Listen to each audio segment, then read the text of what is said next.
Hi అండి, welcome to తోటికోడళ్ళ మజాక.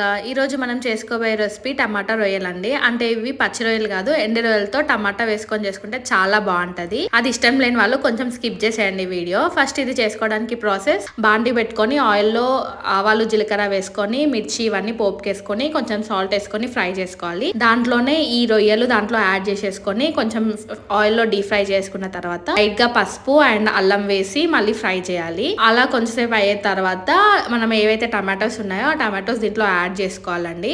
Add చేసుకున్న తర్వాత కొంచెం ఫ్రై చేయండి, కొంచెం సాల్ట్ వేసేసి మూత పెట్టి మంచిగా టమాటో కరెక్ట్గా ఉడికేలాగా చూడండి. మనకేంటో తెలియదు, కరెక్ట్ టమాటో కర్రీ వండినప్పుడు పక్కా పవర్ కానీ ఏదో ఒక ఇబ్బంది అవుతుంది. ఈ రోజు కూడా సేమ్ పవర్ ఆఫ్ అయిపోయింది అనమాట. అలా మంచిగా టమాటో మంచిగా ఉడికిన తర్వాత కొంచెం కారం, మళ్ళీ కొంచెం ఉప్పు అండ్ ధనియాల పొడి వేసి దింపుకోండి, చాలా బాగుంటుంది. ఎలా ఉందో కమెంట్ చేయడం మాత్రం మర్చిపోకండి. Please like, share and subscribe to తోటికోడళ్ళ మజాక.